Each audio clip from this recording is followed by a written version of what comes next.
አእምሮ በዓለም ላይ ካሉ ቴክኖሎጂዎች ከኮምፒውተሮች ሁሉ እጅግ የረቀቀ ቢሊዮን ዶላር የሚያመጣና የፈለግከውን ህልም እውን ማድረግ የሚችል ልዕለ ኮምፒውተር ነው። ነገር ግን አንድ ትልቅና አደገኛ ችግር አለ። በዚህ ልዕለ ኮምፒውተር ውስጥ የተጫኑ ኦፕሬቲንግ ሲስተም ወይም ሶፍትዌር ያንተ አይደለም፣ የራስ ምርጫ አይደለም። ገና ከልጅነት ጀምሮ ማህበረሰቡ፣ ትምህርት ቤቶች፣ ቤተሰብ፣ የዜና ማሰራጫዎችና ሚዲያው የፍርሃትን፣ የተጠቂነትን፣ የድህነትና የአይቻልም ቫይረስ አእምሮህ ውስጥ በጥልቀት ጭኖበታል። አንተ ሳታውቀው የተሸናፊዎች ማትሪክስ ውስጥ ነው ፕሮግራም የተደረከው። ለዚህ ነው ዛሬ ላይ ትልቅ ዓላማና የቢዝነስ ሐሳብ እያለ አእምሮህ አትችልም፣ ይከብዳል፣ ሰዎች ምን ይሉኛል፣ ካፒታል የለህም እያለ በማማሃኘት ወደ ኋላ የሚጎትትህ። አእምሮህ አንተን ከስኬት ይልቅ ለድህነት ነው የሚሰራው። አዲስ ነገር መሞከር እንደ ሞት አደጋ ይቆጥረዋል። ነገር ግን በዘመናዊው የነርቭ ሳይንስ ዓለም ውስጥ ኒውሮፕላስቲሲ የሚባል አእምሮን የሚሰብር አስገራሚ የተፈጥሮ ህግ አለ። ይህ ህግ ምን ይላል? የሰው ልጅ አእምሮ ልክ እንደ ፕላስቲክ፣ እንደ ሰም ወይንም እንደ ሸክላ አፈር በማንኛውም እድሜ ላይ እንደገና ሊቀረጽ፣ አሮጌው አስተሳሰብ ሊሰረዝ፣ ሊታደስና አዲስ ፕሮግራም ሊጫንበት ይችላል። እንኳን ወደ ፀሐይ ቻናላችን በደህና መጣችሁ። ዛሬ የተሸናፊነትን፣ የፍርሃትን፣ የጥርጣሬንና የድህነትን ፕሮግራም ከአእምሮ ውስጥ ሙሉ በሙሉ ፎርማት አድርገህ በማጥፋት የ1%ቱን አሸናፊዎች የማይበገር የአስተሳሰብ ስርዓትን ጭንቅላት ውስጥ የምትጭንባቸውን 10 የላቁ የነርቭ ሳይንስና የዳርክ ሳይኮሎጂ ዘዴዎች እጅግ በጥልቀትና በስፋት እንመረምራለን። ይህ ቪዲዮ የህይወትን አቅጣጫ 180 ዲግሪ ሊቀይረው ስለሚችል በዙሪያ ያለውን ጫጫታ አጥፋ፣ አእምሮህን ክፈት እና እያንዳንዱን ነጥብ በጥሞና አዳምጥ። አንደኛ፣ የዶፓሚን ጾም፣ የነርቭ ስርዓትን ማጽዳት።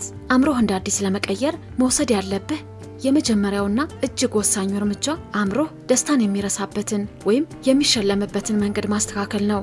ዘመናዊው ሲስተም አእምሮህን በርካሽ ዶፓሚን አደንዝዞታል። ዶፓሚን ማለት አእምሮህ አንድ ነገር ለማግኘት የሚያነሳሳው የጉጉት ኬሚካል ነው።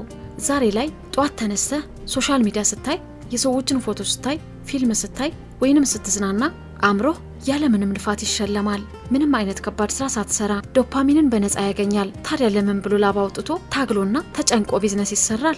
ተጨንቆ ቢዝነስ ይገነባል? አእምሮህን ደግሞ ፕሮግራም ለማድረግ ይህንን ርካሽ ሽልማት ርህራሄ በሌለው ሁኔታ ማቋረጥ አለብህ። ይህ የዶፓሚን ጾም ይባላል። ለተወሰኑ ቀናት ከሶሻል ሚዲያ፣ ከፊልምና ከማንኛውም ሱስ አስያዥ መዝናኛዎች ራስህን አግልል። አእምሮህ ዶፓሚን ማግኘት አለበት ከባድ ስራ ስትሰራ፣ መጽሐፍ ስታነብ፣ የቢዝነስ እቅድ ስትወጣ ወይንም ፕሮፌሽናል ስራ ስታጠናቅቅ ብቻ መሆን አለበት። ሽልማት ከልፋት ጋር በጥብቅ ስታስተሳስረው አእምሮህ ስልቶች ውስጥ ይገባና ለራስና ለስኬት የተራበ ይሆናል። ስንፍና በራሱ ጊዜ ይሞታል። ሁለተኛ፣ ርህራሄ የለሽ የመረጃ ማጣሪያ። አእምሮህ ልክ እንደ ሆድህ ነው። ቆሻሻ ምግብ፣ መርዝ ወይንም የተበላሸ ነገር ከበላ ሆድህ ይታመማል፣ ሰውነትህ ይመረዛል። በተመሳሳይ ቆሻሻ፣ አሉታዊና ፍርሃት አዘል መረጃ ከሰማህ አእምሮህ ይበከላል። የዜና ማሰራጫዎች፣ ሚዲያዎችና አብዛኛው ማህበረሰብ የሚሸጡት ፍርሃት ነው። አደጋ፣ ጦርነት፣ የኢኮኖሚ ውድቀት፣ ሐሜት። እነዚህ መረጃዎች አእምሮ ውስጥ ሲገቡ ዓለም አደገኛ ናት፣ ምንም ማድረግ አትችልም፣ ተደበቅ የሚል ፕሮግራም ይጽፋሉ። አእምሮህን እንደ አዲስ ለመቀየር በየቀኑ ወደ ጭንቅላት የሚገቡ መረጃዎችን 100% በብረት አጥር መቆጣጠር አለብህ። የሚያማርሩ ሰዎች፣ የሐሜት ዜናዎች፣ አላስፈላጊ የፖለቲካ ንትርኮችና ጊዜ አባካኝ የቲክቶክ፣ የፌስቡክ ፔጆችን ያለምንም ርህራሄ አንፈሎ አድርጋቸው። የእነሱን ድምፅ አጥፋ። በምትኩ አእምሮ ውስጥ መግባት ያለበትን ያንተን የቢዝነስ አቅም የሚያሳድግ፣ የፋይናንስ ጥበብን የሚያስተምር፣ የዳርክ ሳይኮሎጂ ስትራቴጂዎችን የሚያሳይና ወደ ግብህ የሚያቀርብ ፕሮፌሽናል መረጃ ብቻ ነው። መረጃህን ስትቀይር አእምሮህ የሚያስበው ሐሳብ ወዲያውኑ ይቀየራል። ሶስተኛ፣ የማንነት ሽግግር ጥበብ። ተራው ሰው ህይወቱን ለመቀየር ሲያስብ ልማዴን ልቀይር ወይም አዲስ ስራ ልጀምር ብሎ ያስባል። አሸናፊዎች ግን ልማዳቸውን ወይም ስራቸውን ሳይሆን ከስሩ ማንነታቸውን የሚቀይሩት። አእምሮህ አንተ ለራስ የሰጠውን ስምና ማንነት አምኖ ነው የሚቀበለው። እኔ እኮ ሁሌም እረሳለሁ፣ እኔ ሰነፍ ነኝ፣ እኔ የድሃ ልጅ ነኝ፣ እኔ ሂሳብ አልችልም ካልከው አእምሮህ ያንን ትዕዛዝ ይቀበልና ያንን እውነት ለማረጋገጥ ይሰራል። ራስን ታጠፋለህ። ከዛሬ ጀምሮ ማስተዋል ጀምር። ይህ የማኪያቬሊያኖች ጥበብ ነው። አዲስ የአሸናፊዎች ጭንብል ፍጠር። ያንተ ሞዴል የሆነውን ስኬታማ ሰው ወይንም ቢሊየነር ብትሆን ኑሮ ዛሬ እንዴት ትራመድ ነበር? እንዴት ትናገር ነበር? ምን አይነት ውሳኔ ስትወስን ነበር? እንደዛው አድርግ። ልክ እንደ 1% አሸናፊዎች አስብ፣ እንደነሱ ተራመድ፣ እንደ ፕሮፌሽናል ሰው ተናገር። አእምሮህ ይህንን አዲስ ጭንብል ደጋግመህ ስታጠልቀው የድሮውን ደካማ የነርቭ መስመር ይሰረዝና አዲሱን ማንነትህ እንደ እውነተኛ ማንነት አድርጎ ይቀበለዋል። አዲሱ ማንነትህ እውን ይሆናል። አራተኛ ክስተቶችን ዳግም መተርጎም፣ የስቴኮች ጥበብ። ይህ የጥንቶች የሮም ነገስታትና የስቴኮች ታላቅ ሚስጥር ነው። ጭንቀት፣ ፍርሃትና ድብርት የሚመነጨው ከገጠመ ችግር፣ ከከሰርከው ቢዝነስ ወይም ከሰዎች ክደት አይደለም። ስቃይ የሚመነጨው አእምሮህ ለችግሩ ከሚሰጠው ትርጉም ነው። ክስተቶች በራሳቸው ትርጉም የለሽና ገለልተኛ ናቸው።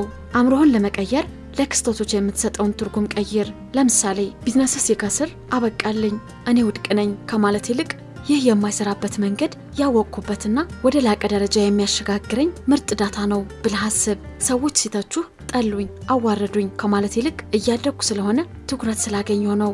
ዛፍ ሲያፈራ ነው ድንጋይ የሚወረወርበት ብለህ አስብ። እውነታው ወይም ክስተቱ አይቀየርም፣ ነገር ግን አንተ አእምሮህን ለነገሮች የሚሰጠውን ትርጓሜ ስትቆጣጠር ሙሉ ስልጣኑንና የአእምሮህን ሪሞት ኮንትሮል በእጅ ታስገባለህ። ማንም ሊያሳዝንህ አይችልም። አምስተኛ በምቾት ማጣት ውስጥ ማደግ። የሰው ልጅ አእምሮ የተፈጠረው ምቾትን፣ ሙቀትና ደህንነትን እንዲፈልግ ሆኖ ነው። ነገር ግን አእምሮህ እንደ ብረት ለማጠንከርና የማይሰበር ለማድረግ ከፈለክ ሆን ብለህ የምቾት መስመርህን መስበርና ማሰቃየት አለብህ። ምቾት የአቅም መቃብር ነው። ይህንን እንዴት ታደርጋለህ? ሆን ብለህ አስቸጋሪ ነገሮችን በማድረግ ጧት ከሞቀ አልጋህ ተነስተህ በበረዶ ውሃ በመታጠብ ላብ እስኪወጣህ ድረስ ከባድ ስፖርት መስራት፣ ወይም አላስችል የሚልህንና የምትፈራውን ደንበኛ ፊት ለፊት ሄደህ መጋፈጥ። ራስህን ሆን ብለህ ለከባድ ሁኔታዎችና ለህመም ስታጋልጥ አእምሮ ውስጥ ያሉ የነርቭ መስመሮች ይለጠጣሉ፣ አደጋን መቋቋም ይማራሉ፣ ይጠነክራሉ። ዛሬ ጧት ትንንሽ ምቾቶችን ያሸነፈ አእምሮ ነገ ቀኑ ሙሉ የሚገጥሙትን ታላላቅ የቢዝነስ ማዕበሎችና የገበያ መውደቆች መቋቋም ፈጽሞ አያቅተውም። ስድስተኛ የእምቢታ የብረት አጥር መገንባት። አእምሮ ነፃ ለማድረግ የፈጠራ አቅምህንና ጊዜህን የሚበሉ ነገሮችን በሙሉ ማራቅ አለብህ። ማህበረሰቡ ጥሩ ሰው ሁን፣ ሁሉንም ሰው አስደስት፣ ለሰው እሺ በል ይልሃል። ነገር ግን አእምሮውን የቀየረ አሸናፊ ሰው እምቢ ማለት እንደ ታላቅ የጦር መሳሪያ ይጠቀማል። የእሺ ባሪያ የሆኑ ሰዎችን የሌሎች ሰዎች አጀንዳ አስፈጻሚ ናቸው። ዓላማ ለሌላቸው ስብሰባዎች እምቢ በል። የሰዎችን ችግርና ዕዳ በራስህ ጫንቃ ላይ መሸከም እምቢ በል። ጉልበትህን ለሚመጡ መርዛማ ሰዎችና ለአደጋ ቢስ መዝናኛዎች እምቢ በል። የእምቢታ የብረት አጥር በህይወት ዙሪያ ስትገነባ አእምሮ ትኩረቱን በሙሉ ወደ ራስ ኤምፓየር ግንባታና ወደ ሀብት ፈጠራ ብቻ ያደርጋል። ለዓለም እምቢ ማለት ለራስህ ህልም እሺ ማለት ነው። ሰባተኛ ፍጹም ኃላፊነት መውሰድ። የአሸናፊዎችና የድሆች አእምሮ ሁሌም ለውድቀቱ ጥፋተኛ ይፈልጋል። መንግስት ነው፣ ቤተሰብ ነው፣ አሰሪ ነው፣ ኢኮኖሚው ነው፣ እድል የለኝም እያለ ጣቱን ወደ ውጭ ይቀስራል። ለምን? ምክንያቱም ሌሎችን መውቀስ የህሊና እረፍትና ጊዜያዊ እፎይታ ይሰጣል። አእምሮህን እንደ አዲስ ፕሮግራም ለማድረግ ይህንን የተጠያቂነት ካባ አሁኑኑ አውልቀህ በእሳት አቃጥለው። በህይወትህ ለደረሰብህ ማንኛውም ኪሳራ፣ ክህደትና ችግር 100% ኃላፊነቱን አንተው ራስህ ውሰደው። የእኔ ጥፋት ነው፣ እኔ ነኝ መፍቀድ ያልነበረብኝ፣ እኔ ነኝ ስልት መቀየር የነበረብኝ ብለህ በቆራጥነት እመን። ፍጥነቱ ያንተ መሆኑን ስታምን መፍትሄውም ኃይሉም መቀየሪያውም ያለው አንተው እጅ ላይ መሆኑን አእምሮህ ይገነዘባል። ኃላፊነት መውሰድ የኃይልና የነጻነት መጀመሪያ ነው። ራስህን ኮንነህ ራስህን አድን። ስምንተኛ ስሜታዊ መልህቅና አፍራሽ መሰላል። አእምሮህ መረጃን፣ ዲሲፕሊንንና ትጋትን የሚያስታውሰው በስሜት ሲታጀብ ብቻ ነው። አእምሮህን ለመቀየር ዘመናዊ ትምህርት ጥሩን ብቻ አስብ የሚለውን ተወውና መጥፎውን ነገር አስቀድመህ በአእምሮ ሳለው። ይህንን ቢዝነስ ዛሬ ጠንክሬ ባልሰራው፣ ይህንን እንቅልፌን ባልተወው ነገ ድሃ ሆኜ እቀራለሁ፣ ቤተሰቤ ይበተናል፣ ሰዎች ይስቁብኛል፣ እዋረዳለሁ ብለህ አስፈሪውን የድህነትና የውድቀት እውነታ አእምሮህ ላይ እንደ ፊልም ሳለው። አእምሮህ ያንን አስፈሪ ምስል ለማምለጥና ህመሙን ላለማየት ሲል ብቻ ማንም የማይችለውን ትጋት፣ ጽናት፣ ጉልበትና ጥንካሬ ከውስጥ ያፈልቅልሃል። የሰው ልጅ ከደስታ ይልቅ ከህመም በበለጠ ፍጥነት ይሸሻል። ስለዚህ ህመምንና ፍርሃትን እንደ ከባድ የቢዝነስ ነዳጅ ተጠቀምበት። ዘጠነኛ የ5 ሰከንድ ርህራሄ የለሽ ተግባር። አእምሮ ከሚያደነዝዙት ነገሮች ትልቁ የማመዛዘን ሻባነት ነው። አንድ ምርጥ ሀሳብ ይመጣና ላድርገው ወይስ አላድርገው፣ ብከስርስ፣ አሁን ጊዜው ነው ወይ እያልክ ስታመነታ የአእምሮ ክፍል የሆነውን አሚግዳላ ፍርሃትንና ሰበብን ማምረት ይጀምራል። አእምሮህን ፕሮግራም ለማድረግ የ5 ሰከንድ ህግን ርህራሄ በሌለው መንገድ ተጠቀምበት። አንድ ወሳኝ ውሳኔ ወይንም መስራት ያለብን ከባድ ስራ አእምሮህ ውስጥ ሲመጣ ከ1 እስከ 5 በፍጥነት ቁጠርና 1 2 3 4 5 ጎ። ወዲያውኑ የመጀመሪያውኑ አካላዊ እርምጃ ውሰድ። አእምሮህ ሰበብ ከመደርደሩ፣ መጥፎ ታሪክ ከመፍጠሩና ፍርሃት ከማምረቱ በፊት በድርጊት ቀድመህ አፉን ዝጋው። ተግባር ፍርሃትን የሚገድልና አእምሮ አዲስ እውነትን የሚያስተምር ብቸኛው መሳሪያ ነው። 10ኛ ከስሜት ወደ ስርዓት መሸጋገር። የመጨረሻውና ትልቁን የአእምሮ መቀየሪያ ሚስጥር ይህ ነው። ተራው ሰው የሚንቀሳቀሰው በሞቲቬሽን ስሜት ነው። ቪዲዮ ሳይ ደስ ይለዋል፣ ይነሳሳል፣ ይሰራል። ማታ ሲከፋው ወይንም አየሩ ሲቀዘቅዝ ይተኛል፣ ስራው ያቆማል። ሞቲቬሽን የፈሪዎች መደበቂያ ነው። አእምሮውን ያደሰ አሸናፊ ግን የራሱን ስሜት ፈጽሞ አያምንም። የ1% አሸናፊዎች የሚመሩት በጠንካራ የዕለት ተዕለት ስርዓት ነው። ስሜትህ ቢኖርም ባይኖርም፣ ቢያምህም ጤነኛ ብትሆንም ቢዘንብም ፀሐይ ቢወጣም የምትሰራበት ጥብቅና የማይታጠፍ ዲሲፕሊን ዘርጋ። ጊዜህን ቀድመህ አቅድ። ከዚህ ሰዓት እስከዚህ ሰዓት ይህንን እሰራለሁ ብለህ ማሽን ሁን።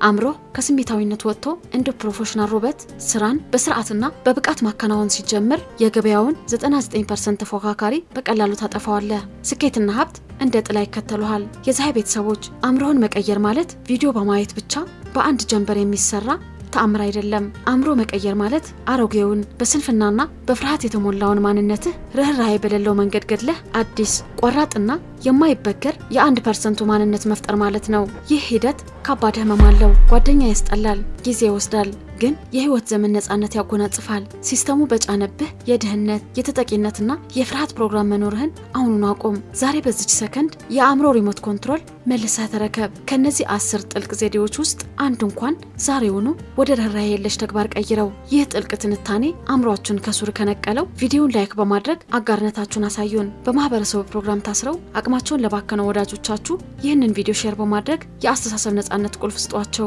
አዳዲስ የቢዝነስ ስትራቴጂዎችን፣ የስነ ልቦና ጥበቦችና ማንም ሊነግራችሁ የማይደፍረውን የአሸናፊዎች ምስጢር ሁሌም ለማግኘት የፀሐይ ቻናላችንን አሁኑኑ ሰብስክራይብ በማድረግ የደወል ምልክቷን ይጫኑ። አቅምህን አውጣ፣ አስተሳሰብህን እንደ አዲስ ቅረጽ፣ የማይበገር ስርዓት ገንባ፣ ነጻነትህን አውጅ። ፀሐዮች ነን፣ አብረን እንደግ።